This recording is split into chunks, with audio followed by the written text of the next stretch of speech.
Mister Telangana Sohail మృతి 23 ఏళ్ల వయసులోని తీవ్ర విషాదం.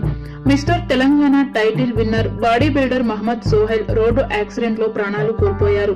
బైక్ పై వెళ్తూ ఉండగా అదుపు తప్పి ఎదురుగా వస్తున్న ఆటోను ఢీకొట్టారు.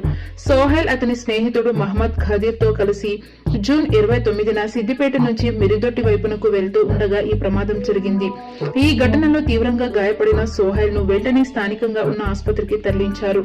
అక్కడి నుంచి మెరుగైన చికిత్స కోసం హైదరాబాద్ లోని ఓ కార్పొరేట్ ఆసుపత్రికి తరలించగా అక్కడ చికిత్స పొందుతూ సోహైల్ తుదిశ్వాస విడిచారు. సోహైల్ స్వస్థలం సిద్దిపేట పట్టణం కాగా తెలంగాణలోని ప్రముఖ బాడీ బిల్డర్లలో ఒకరిగా అతను పేరు తెచ్చుకున్నారు.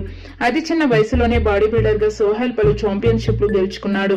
తన కెరీర్ లో జిల్లా, రాష్ట్ర, నేషనల్ స్థాయిలో బాడీ బిల్డింగ్ ఛాంపియన్షిప్లను ఖాతాలో వేసుకున్నాడు. చిన్న వయసులోనే సోహైల్ మిస్టర్ తెలంగాణ టైటిల్ ను కూడా గెలుచుకున్నాడు. సోహైల్ చనిపోవడంపై సిద్దిపేట వాసులు విచారం వ్యక్తం చేస్తున్నారు.